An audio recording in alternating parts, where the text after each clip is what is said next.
So I'll do intro and launch the session, lead some introductions for those of you on the screen, and then I'll leave you in the capable hands of Susie and Deb.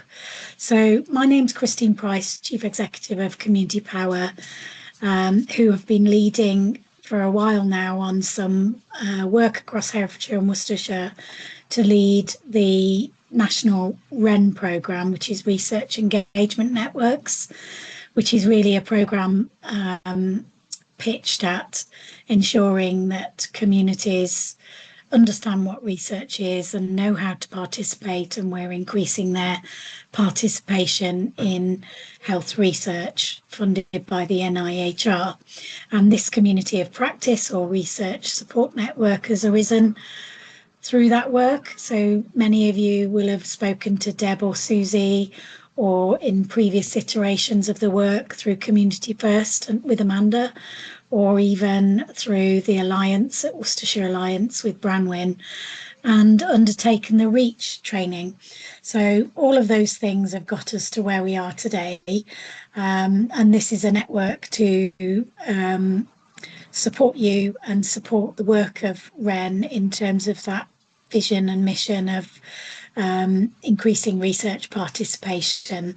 So it's a collection of interested community leaders that have been involved to now, but also researchers in our local system. So I'm going to just whiz round and do some intros so you know who's in the room, and then I'll hand over to Deb and Susie. So can I come to Susie and then Deb? Yeah, thanks, Christine. Hi, everybody. I'm Susie James, and I have been doing the engagement role for the recent REN project, the most recent phase in Worcestershire. I'm Deb, and I'm the counterpart doing the same as Susie, but in Herefordshire. Thank you. And Hayley and Sam, please. Hi, I'm Hayley. I'm from Community First. We helped out with the REACH project, so some of you might have done the REACH training through us just prior to Community Power taking over with that. And yes, we're part of that network, and you might know me better from the Herefordshire and Worcestershire Wellbeing and Recovery College, which is a project of Community First. Thank you. Hi, I'm Sam. I'm Operational Lead for Research at Herefordshire and Worcestershire Health and Care Trust, and I've been part of the REN initiative from pretty much the start. Thank you. And Peter and Emma, please. Hi, I'm Peter Owen from the University of Worcester, where I'm a principal lecturer, but I lead a research group called Health Inequalities and Social Inclusion, and always happy to work with local organisations, and particularly keen on profiling the voice of people who actually use services in research. I'm Emma. I work for Stride Active. We're a small community interest company in Herefordshire working with schools, particularly around physical activity and raising levels of awareness. So, thank you. And Becky and Nina. I'm Becky, also from Stride Active. So both Emma and I are here today off the back of a conversation with Deb to talk a little bit about some of the research that we've been doing through Stride Active. Thank you. Nina? Hi, I'm Nina. I'm the manager of Kidderminster Food Bank, and I took part in the REACH training a little while ago. And we are just developing our services at the food bank to incorporate a wellbeing and community hub, which will be launching in October. Thank you. And Shirley and Helen? Oh, hello. I'm just quite quiet because I'm in at a conference there's nobody around me really. I'm Shirley Evans, and I'm director of the Association for Dementia Studies, a research centre at the University of Worcester. So we do research into person-centred dementia care, and my particular interest is community-based initiatives. And I'm also co-founder and chair of Dementia Matters Herefordshire. So we're a charity that provides dementia services, 3 meeting centres, 3 carers groups, 3 dementia cafes, coffee memory bus around Herefordshire as well. Thank you. Hi, I'm Helen Parker, manager for Hereford Food Bank. I haven't been involved so far, but we're very interested in more research around food poverty and health and well-being, and potentially looking at a hub model in the future. Thank you. And Kathy and Andrew. Hi, I'm Kathy Bland from Leinster Food Bank. Oh, sorry, my video's gone. Yeah, we run a food share with fresh fruit and veg, surplus fruit and veg alongside our food bank, and we are moving towards a community hub style approach, although our building is very limited in the space that it offers. Hi, I'm Andrew Wisdom from the charity Simply Live It Less, based in Kidderminster, working in the Wye Forest. We're a well-being charity dealing with 0 to 95-year-olds, and yes, we're very interested in how we can utilise research in what we're doing, because it would really help us to gather information. I think that's really important, and finding ways in which we can use the information to basically assist our programmes here in the community. And finally, Deepa. Hello, I'm from Malvern Green Space and from the Theatre of Small Convenience. So I'm the volunteer fundraiser for Malvern Green Space. We're a really small charity that collects surplus waste and runs community cafes. We also run a community hub, a seed swap, and do events like the Sustainable Fashion Show. My other hat is I'm a co-director with the Theatre of Small Convenience, which is the smallest theatre in the world, based in Malvern, and we put on shows for the community in the space. And I've attended the REACH programme and using some of the principles in helping to drive forward our charity and theatre. Thank you. Right, I'm going to hand over to Deb and Susie.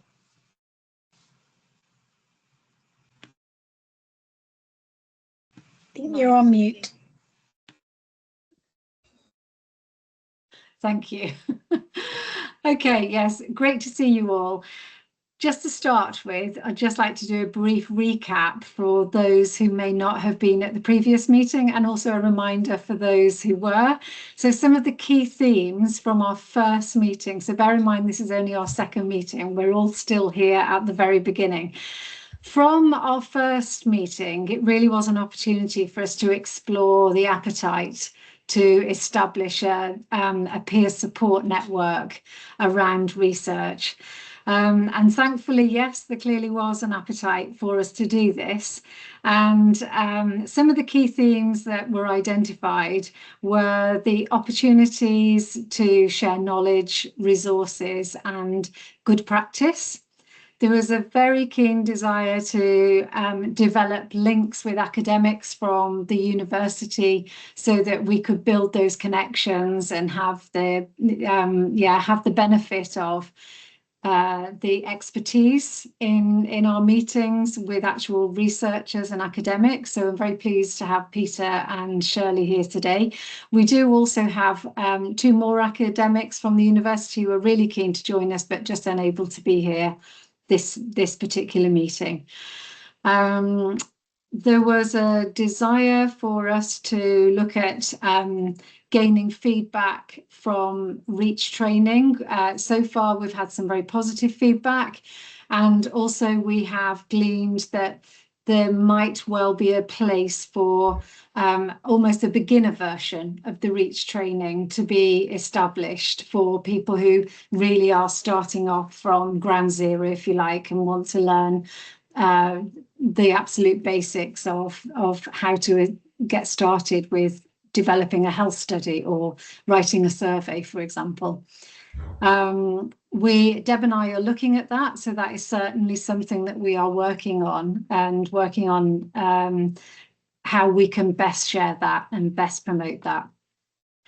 There's also a desire for us to talk about and discuss practical hands-on support and gaining that skills, sharing the skills and the knowledge.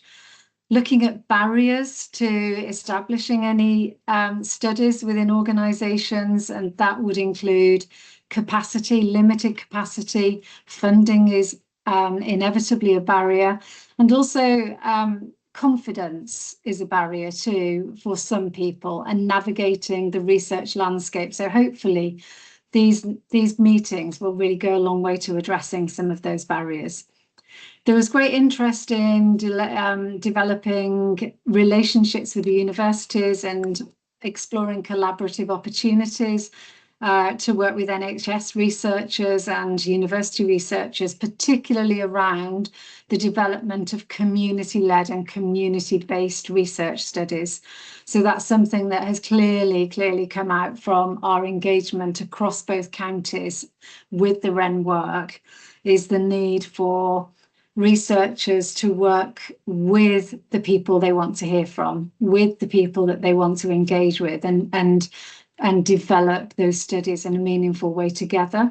And I know that's absolutely an intention and a commitment of the Thrive project that we might touch on later in this meeting, which is a 5-year funded project that the University of Worcester will be leading on.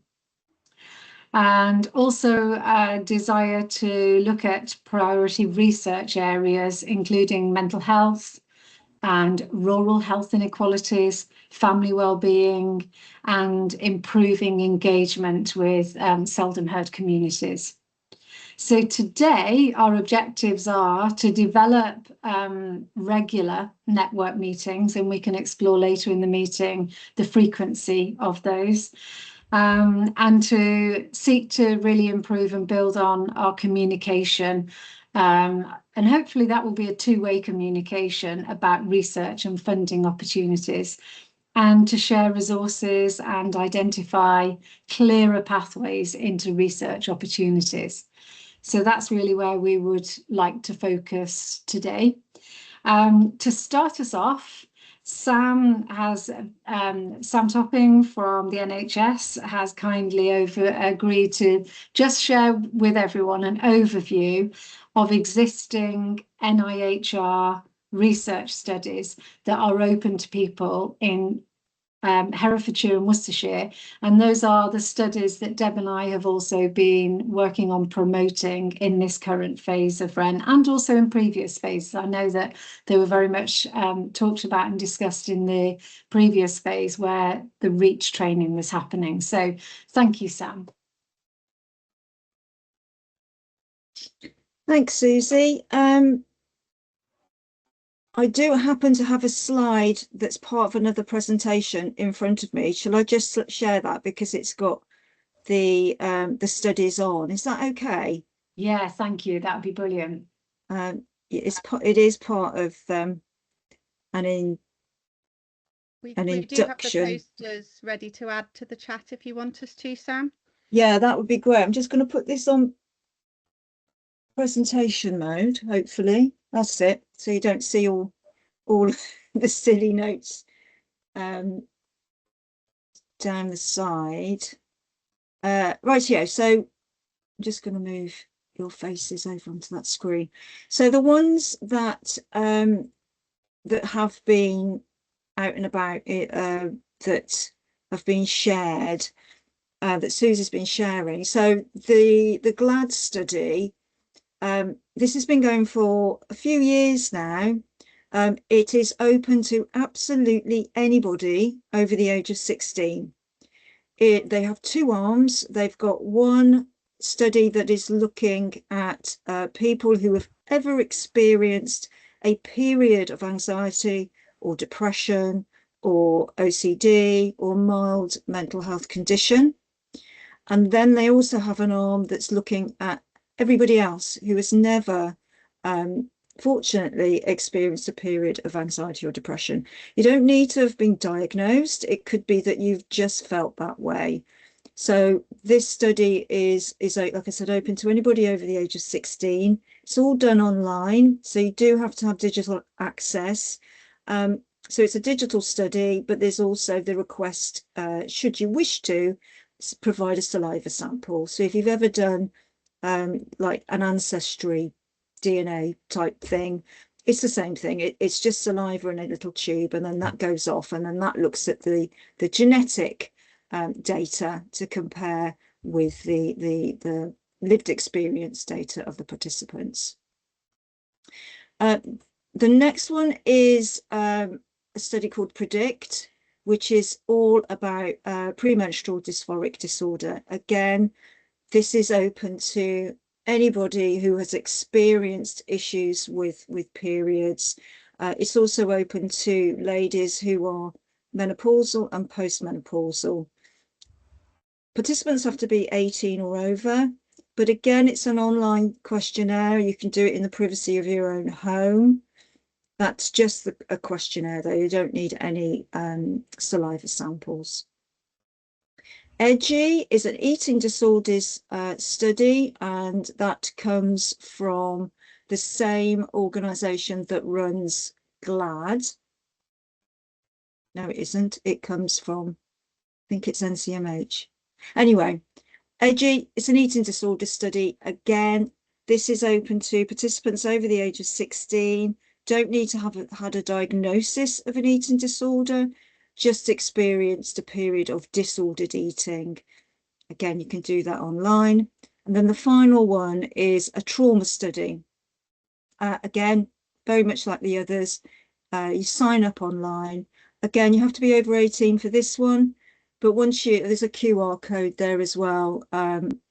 You can go online and complete the questionnaire. So we don't know who takes part in these studies at all, but these are the sorts of questionnaire studies that are available.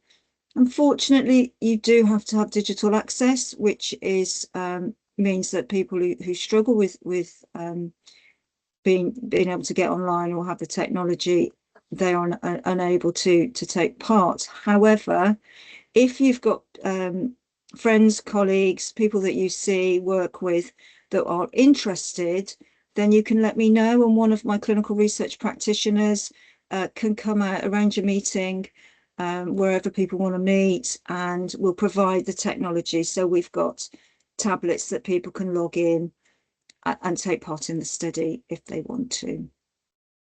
I'll stop sharing so I can see people. Are there any questions about those? Was that all right, Susie? Yeah, thanks, Sam. Sam, would you mind, please, just talking about Be Part of Research as well? Absolutely. So Be Part of Research is a national initiative. So it used to be something that you could download on your NHS app or register via your NHS app. I'm not sure if it's still there, but you can again go online and I can make sure you've got I think Susie and Deb, you've got the details for it. So Be Part of Research, you register on the platform, and you can find any research that's going on either locally or across England. You can search for particular conditions. There might be a specific condition that we aren't running a study on in Herefordshire and Worcestershire, but it might be running in Gloucester or maybe in London. So you can find out about research in all sorts of disease areas or conditions and register for that, or to register to be contacted by the study team. Susie, can I also just add in the Joint Dementia Research platform as well? So Joint Dementia Research, or JDR for short, again, that's an established online platform where you can register to be a healthy participant, or as someone that is diagnosed with dementia. It's a lovely platform. I'm registered as a healthy participant, and I often get sent questionnaire studies to take part in as that sort of the control group. So again, that might be something that you colleagues and people you work with may be interested in finding out more about. Did you want to say about the Rainbow for Research as well? The current... Oh, yes, sorry, I forgot, Deb. Yes, so all right, there's so much going on. I know. So in my trust, we are running a absolutely fantastic competition. No, I'm on the meeting. That's all right. I did come to get changed, and I'm going to go again. What time do you finish? Thank you. Yes, so Rainbow for Research is, I think, the 3rd year we've run this. It's a lovely competition, so anybody can take part, and it's all about producing a piece of art to describe, explore, reflect people's experiences of health and care research. It can be anything. It can be a painting, it could be knitting, crochet, sculpture. It can also be a poem. So this is the 2nd year we're running the opportunity to write a poem about research, and we have some drop-off points around Herefordshire and Worcestershire, but also it's just about you create your piece of art or your poetry, take a photograph of it or save it down and email it to us. Again, for those that may struggle with the digital aspect, we'll let Susie and Deb know where our drop-off points are across Herefordshire and Worcestershire, so you can just bring it and drop it off and we'll collect it. Competition's open at the moment and it closes, I think, the 1st of September. There are 5 £50 gift vouchers up for grabs, but also, which I think is absolutely fantastic, and it gets me every time I see one of these, is, you know, there's that week in January which is supposed to be the worst, Blue Monday, the worst, the saddest week of January. We time the promotion of the winners for that week, and the winning art or poems are I can't get my words out. Basically, they go out on all the bus digital signage thingies. I've seen them in the bus thingy in Waitrose. I've seen them on the Cathedral Square as I've driven past. And it's just so lovely to see people's artwork out there in the public. So again, if you need the details around that, let me know and I can share that. But please, you know, if you've got anybody who wants to take part, children all the way through. I have put links to all the flyers that you've mentioned into the chat there, but we will also send out a follow-up email with the links to everything that you've discussed today, Sam, as well. We'll make sure everybody gets a copy of those so they've got a bit more information. Fantastic. Thanks, Deb. Emily, I can see your hand up. Have you got a question? Hi, yes, thanks, Sam. I just, this might be a how long's a piece of string question, but I just wondered how often new research projects come through, like the ones you've just shared with us all. We never really know. So these studies, the GLAD has been going pre-pandemic. I think we opened in about 2018, 2019. Trauma we launched, I think, at the beginning of this year, but studies come through all the time. The questionnaire ones are really nice to be able to promote because these are open to everybody. But many of the other studies that we run, you have to be under a clinical team at a particular time with a particular diagnosis. Right. But any of these sorts of studies that we can share with communities, we would just love to take the opportunity to get them out there. But the great thing is, and I think Susie's touched on it before, is we get feedback about how these studies are designed, you know, the imagery, the wording, the phrasing, and all of that fantastic intel. We can take that back to the study team and say, next time you design a study, can you please bear these issues in mind, so that we get appropriate, more acceptable posters and studies. Yeah, thank you.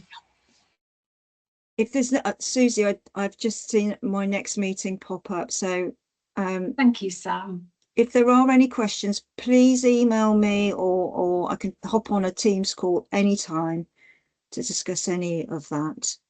Yeah, that's wonderful. Thank you so much. I'll go now. Thank you, yeah, everybody. bye-bye, Take Sam. care. Thank Bye. you. Thanks. Thank you. One of the aspirations really about us meeting is sharing the opportunities that exist for people in our counties to take part in research.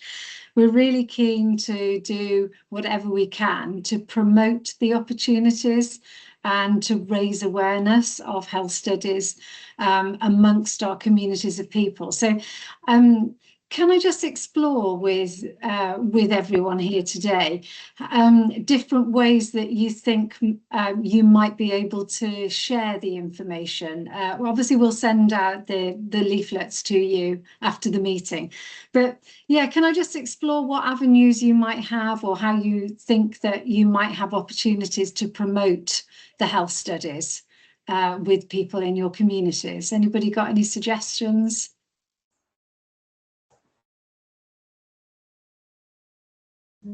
We've got a table an information table that we have at our community meal where people can pick up leaflets. So that's one way. Oh, lovely. Yeah, brilliant. Andrew? We've got several groups of people who come here most days, and we could take an opportunity to look at the ones that Sam's just shared with us particularly, and see who would like to engage with it. I suppose it's the question of, will they? But like I said, because we're dealing with families and all the way through to much older people, we've got quite a broad range that we could engage with there. So I think we wouldn't want to do it all in one go. I think we'd have to spread it out, or they might feel like, what am I being asked about this week? Do remember, Andrew, that Sam has got the offer, the very real offer there, that if anybody does need support to take part, then please do let Sam know, because her team really are very, very willing to actually physically come out and meet with people who want to take part. So I know that is a very, a very real offer. Thank you. Yeah, that sounds great though, Andrew. And Hayley, is that a legacy hand? No, it's a new hand. Yeah, so we've got our newsletter that we send out every 6 weeks, so we can send it out in our newsletter. We're also quite active on Facebook. We've got a few different pages that are under different projects with Community First, like a generic one, Wellbeing Recovery College one, and a Village Halls network. So we can put those things on there to reach different sections of the communities we work with. That's fantastic. That is such a broad reach. Fantastic. Peter. Hi, yeah, you've got all the contacts with the university staff, but what you probably haven't got is contacts with the student union. And we've got 10,000 students at Worcester, many regional students, local students of all ages, usually younger, and it's an untapped area. So I think, and the student union is a separate body to the university, although it's housed within the university. So you can contact them separately. And I just think it'd be a rich source of potential help with projects, as well as actually participants in research. But we never tend to use them. I have done a bit, but not as much as I probably could have, and I work there. Oh, Peter, that's fantastic. Can you share with us, please, the contact for the student union? No, that won't be possible. Only joking. Of course, yeah. Oh, that's brilliant. Thank you. Thanks, Peter. And I've got Noreen.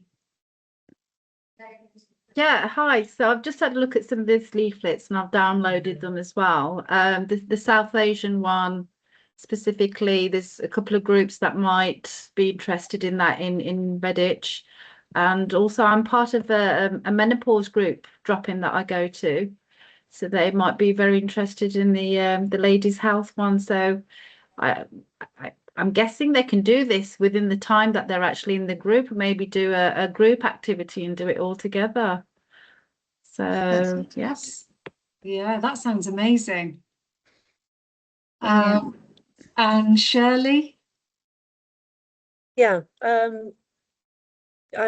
we could put them up round for Dementia Matters Herefordshire, because we work with people living with dementia, but there's families involved with them, and you know, I think that would work really well throughout any of our clubs and centres and around the coffee and memory bus. So and I can get some stuff out into our local village as well in various formats, and to the church and such like, so in the newsletters. So yeah. Oh, that's Lots of different wonderful. ways. Yeah, fantastic. Thanks, Shirley. And Emily? Hi, yeah, just similarly, we run a regular dads sort of wellbeing group. So I think the GLAD study, we could take some leaflets along to that and chat to them about it. That's wonderful. Thank you. Oh, sorry, is that your hand, a fresh hand? No. Okay.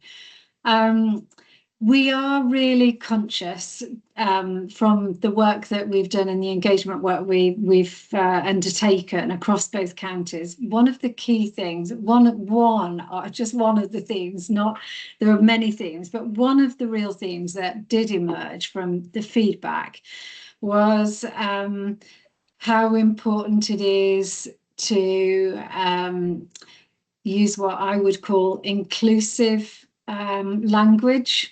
So people really did feel that they wanted trusted routes. They wanted to feel that they had confidence in the safety around anything they were taking part in, and that also that they need to feel that research is for them, the health study is relevant to them. So what we did hear from many people was that some of the language used can be quite off-putting. I think there is a perception from some people that they may not be able to understand some of the terminology or some of the way that things are phrased, and that can be really quite off-putting. So if any of you can help when you are sharing information, by maybe ensuring that any messages, emails you send out, kind of like that it is quite an inclusive opportunity, that people are encouraged to take part, and perhaps reassure them that support is available should they want to do so. So yeah, I just really wanted us to be mindful of that. Andrew? You may have said it before, Susie, but I can't remember. How impersonal is their personal data? So is it names and addresses, postcodes, or is it just gender, age, that sort of thing? What are you looking for specifically in that sort of area? Well, we personally don't need any of that information, but when they take part in the studies, inevitably they will be sharing some of their personal data.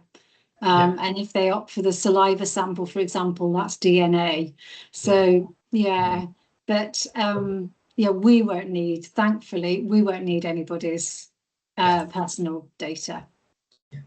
Mary? Well, I think you're on mute, Mary. Yeah. I'm very sorry. I thought the meeting started at 2 and it didn't. So I missed most of what Sam said. Did she mention anything about payment at all in her talk? No. Because there is this gap, if you like, between people being voluntary participants, or sometimes there are incentives, which could be vouchers or it could be actual cash. And the research community, the National Institute of Health and Care Research, has got lots of guidance on payments for people. And I think somebody was saying, how do you get people to take part? Well, if they're given an incentive, they may well take part more. And the other thing is that the university is going through a bit of a change around participation, public, was it PPI, patient public involvement, and have decided to have a separate policy around taking part in research, which is a new thing for them. Apparently there is a policy. I've not actually seen it myself yet, but hopefully somebody on this call or will know about the research bit at the university, as well as the teaching and learning bit. And Peter's right about Students' Union as well, by the way. So I think Christine's answered in your question there. So incentives and payments for the NIHR studies are specific to each study. So the ones we have shared today are NIHR studies. So some of them may have incentives depending on what level of involvement you have with them, but they're all very specific. But if you wanted us to look into any of them specifically for you, please let us know and we can put you together with someone who can support you with it as well.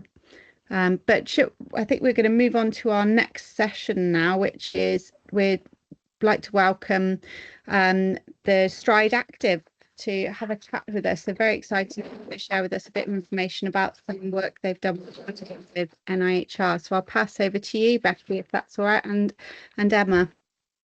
Yeah, so I'm going to very much let Emma lead on this. Emma's kind of taken an official M&E role in our organisation and has done quite a bit around this and has experience of accessing NIHR for her own research. So I'm going to hand over to Emma and she can talk you through what she's done.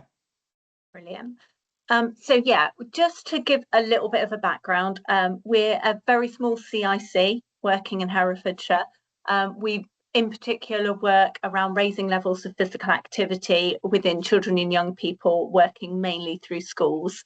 We're funded through various different sources. So we have grants, we get external funding as well for various projects that we run.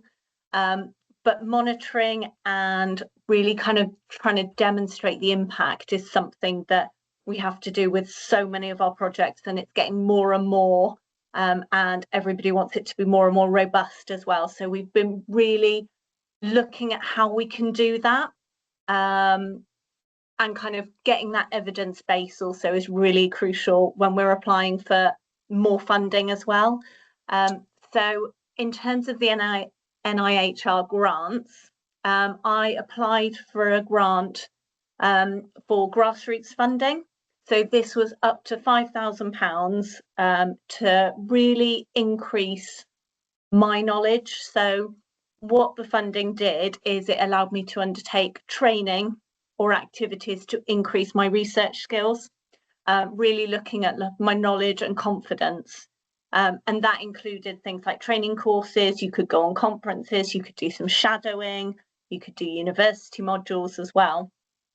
So it was a really nice way of using that grant to improve my personal knowledge and personal information, but then how can I apply that then to the role that I've got? So it was a short application form. You had to write your reasons for applying, what you'd do with the funding, and then the outcomes that you wanted to achieve as a result of it. So what I did is the first thing was to attend some courses.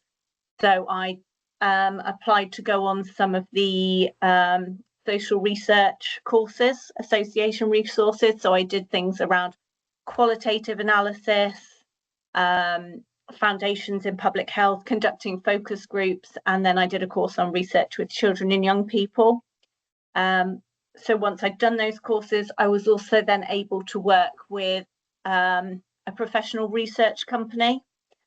Because the outcome that we wanted to achieve, we've been working very closely with public health around a healthy schools programme. So this is how schools are supporting health and well-being for both their staff and their pupils. And we've been delivering on this project for probably about a year, but there was no sort of impact, there was no framework in place. So what we wanted to do was support that project and use the knowledge that I'd gained to develop an evaluation framework, and that included sort of what we wanted to collect, what the outcomes are we were achieving, and how we could really show the benefit of the programme itself. So actually developing a framework, working with a research company and working with that professional to help me develop that was really, really useful.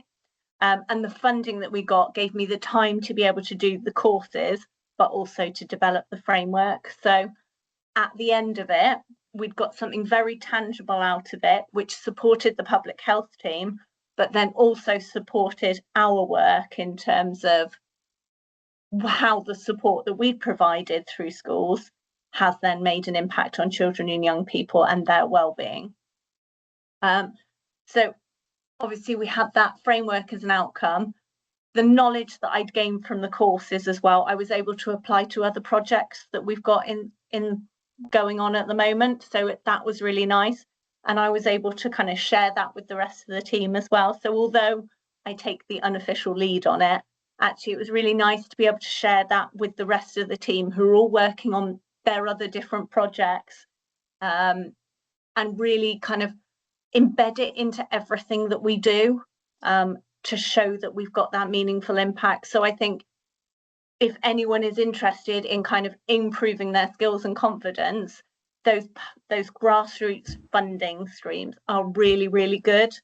They're available for anyone who's got a kind of a basic level or just wants to improve them. I had a quick flick on the website yesterday, and it looks like the next funding call is like to open in November 2026. So again, that's quite a nice potential option if people are interested in further training and development. I'll just jump in quickly. It had to be linked to a public health piece of work, so not anyone could apply to it. There was definitely had to be a link to that. So that's why Emma was able to do it. And you don't apply from an organisation; you apply as an individual. So that's the only two caveats there around that grant. Emma, which funding streams have you applied to, and which ones have you found most useful? So the funding stream itself was the NIHR grant. So it was that grassroots. It was a grassroots grant, was what it was. So I have got I've got a link, which I'll pop in. And how easy was it to submit your application to NIHR?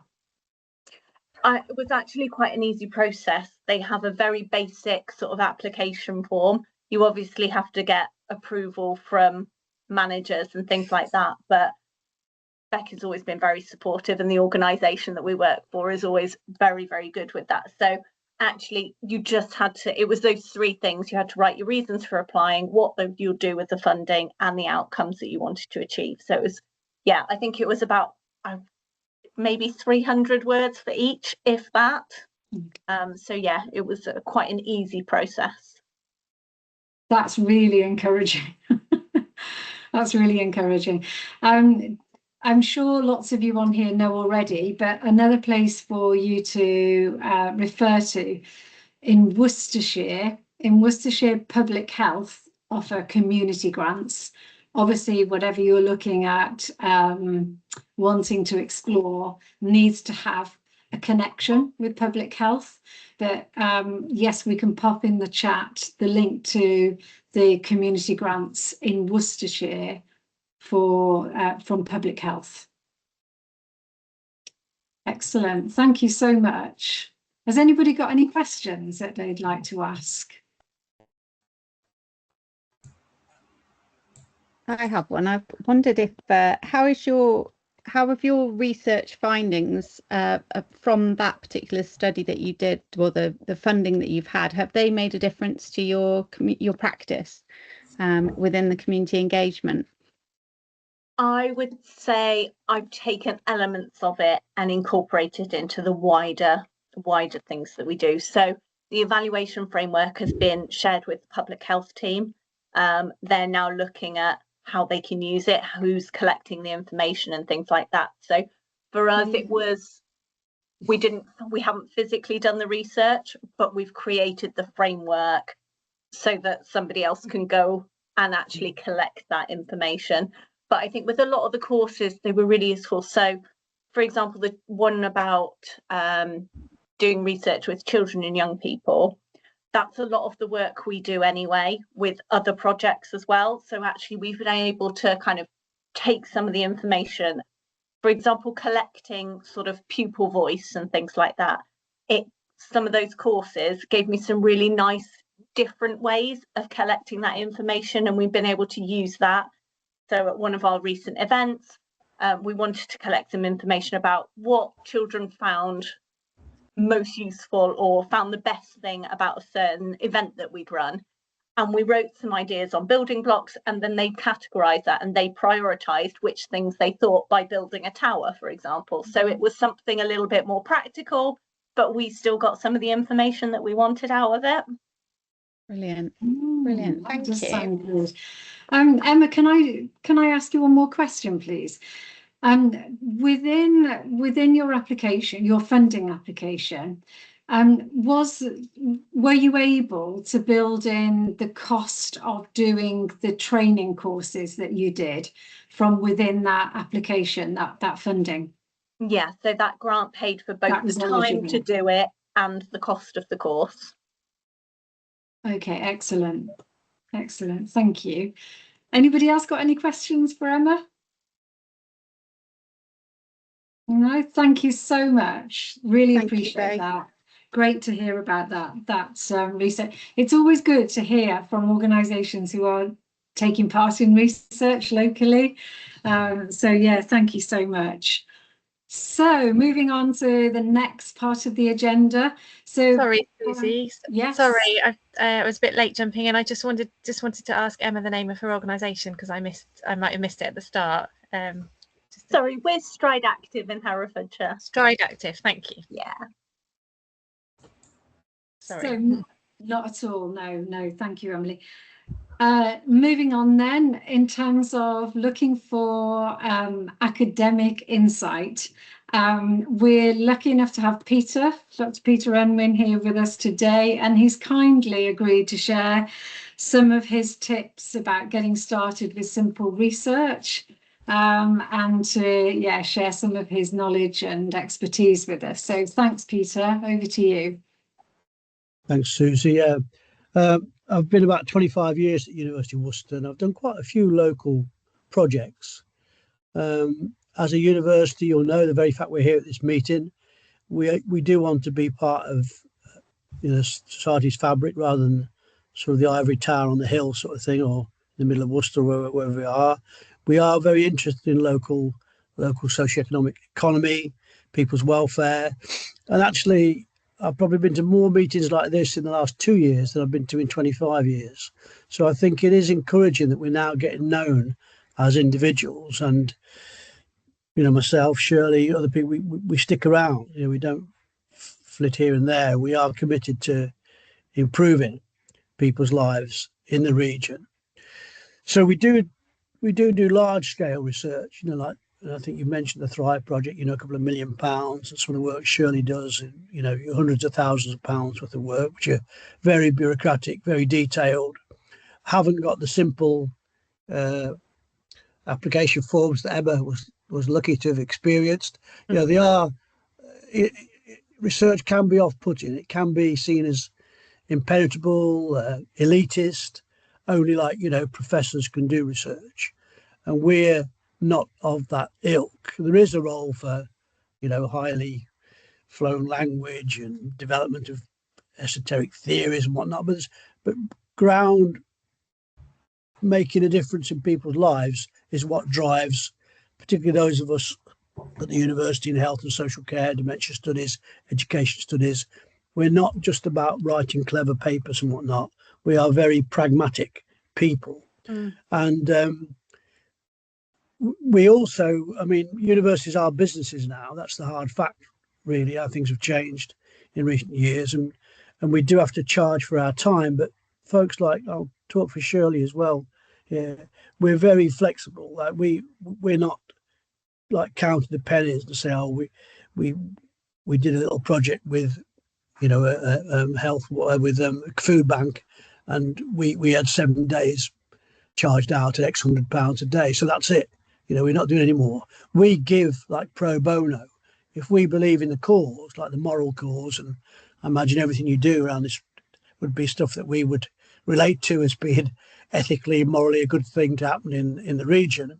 And we do mix and match our time, as it were. And of course, we've also got that big resource of students. We've never really fully used that. We've had various initiatives over the years trying to can I get a student to work with me on this? Can I get a student to work with?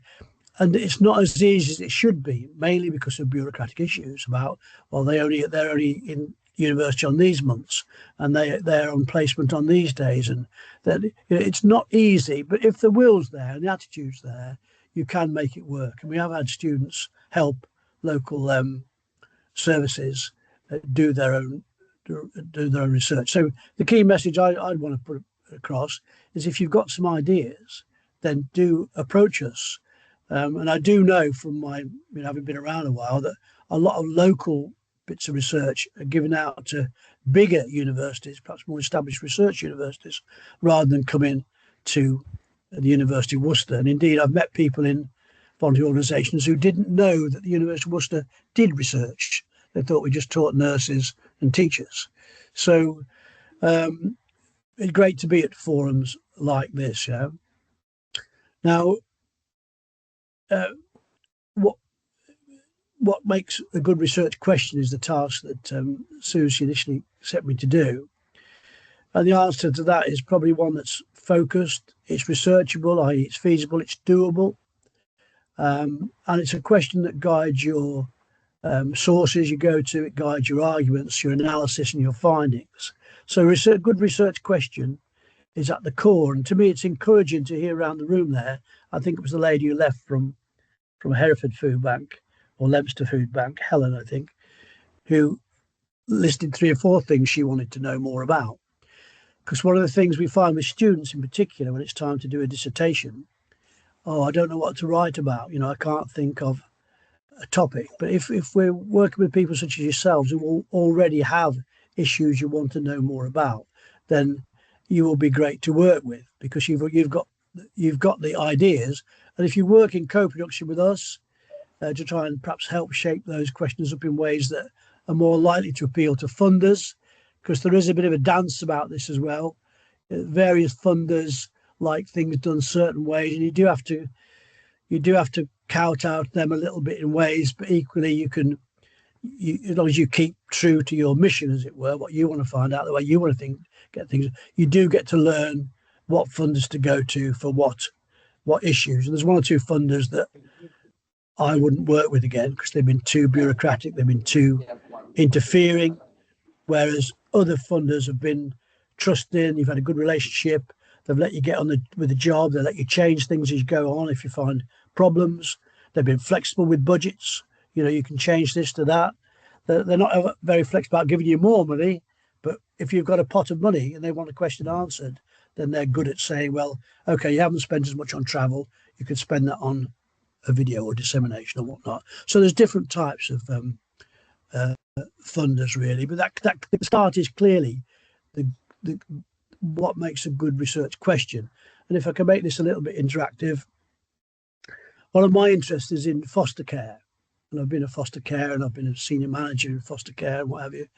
But I've been trying to get there's a massive shortage in foster care, some of you probably know, and many children are either at home in risky situations, or they're being placed 100 miles away from home, or they're being placed in private residential care companies who make hideous amounts of money out of the public purse. So one of the things I'm trying to do, and indeed we've just got a PhD student appointed to work in this area, is to find out why there are virtually no disabled people being recruited as foster carers. Yeah. If you went to Worcestershire now, we've probably got a couple of 100 foster carers, and asked them how many disabled people fostered, they probably wouldn't be able to tell you. They'll think about that, but probably 1 or 2 at most. And probably those people would have become disabled once they were foster carers, i.e. they got older or they had a health issue or whatnot.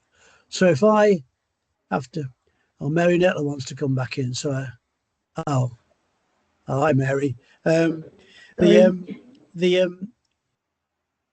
key issue to me is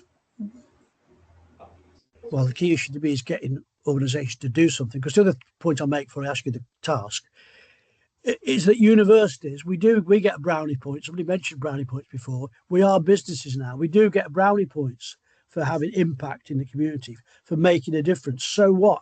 You've done a great bit of work on mental health. You've done a great bit of work on dementia. So what? What changes? Government increasingly expects us to be able to demonstrate change. And in some ways, I totally agree with that. But in other ways, it's totally unfair. I work a lot with Gypsy Romans and travellers, and I could point to 20 reports that have all said that their health is unacceptable and that services need to reach out and be sensitive and not be discriminatory, but virtually nothing happens. We as universities can't make that happen. Yeah. But people like yourselves and people in local authorities now, they can make it happen. Yeah. So there's a great difference between coming up with great research findings and making them happen. And increasingly, universities are supposed to prove that. So if we build relationships with folks like yourselves, we're more likely to be able to do that. Sort of meet our own kind of targets as well as meet yours, and hopefully that means meet the community's needs. But to come back to my question of disabled foster carers, yeah, if you wanted to find out. Sorry to interrupt. I'm just conscious. We've got 2 minutes left. Have we? I thought I had an hour. I've only got 2 minutes left. Have we? Yes. You've set me 4 tasks here. Look, she gives you 2 minutes. Bloody hell. Anyway, I'll compress it. Yeah. I think you tend to, although it's a very encouraging meeting, you tend to put down your own knowledge, and we only do a little bit here with drug work. We only do a little bit here. We only do a little bit.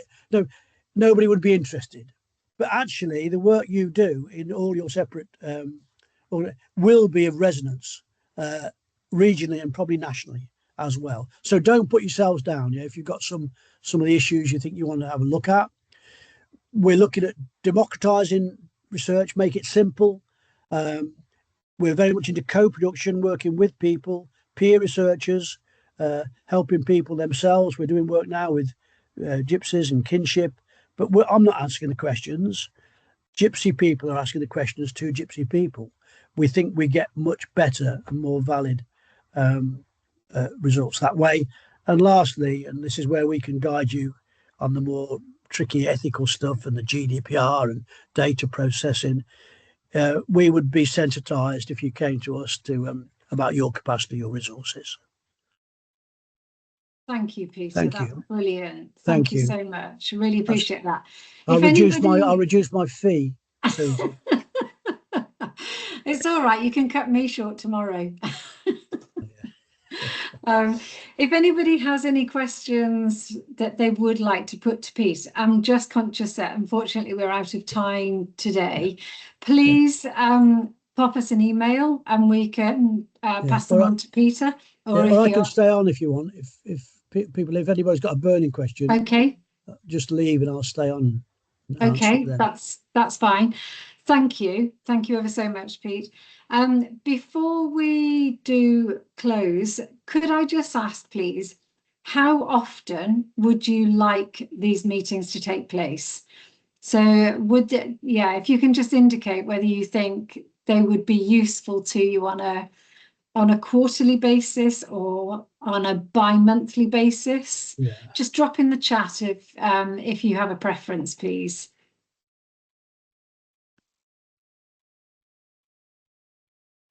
Or shout out. Andrew's bi-monthly. Quarterly.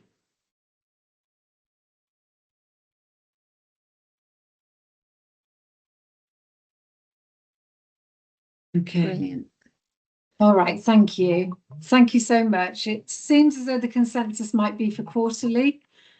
But bear in mind, our aspiration is that this will hopefully develop a communication channel so that we can actually talk to each other between meetings, that it doesn't have to necessarily wait for a quarter until the next meeting.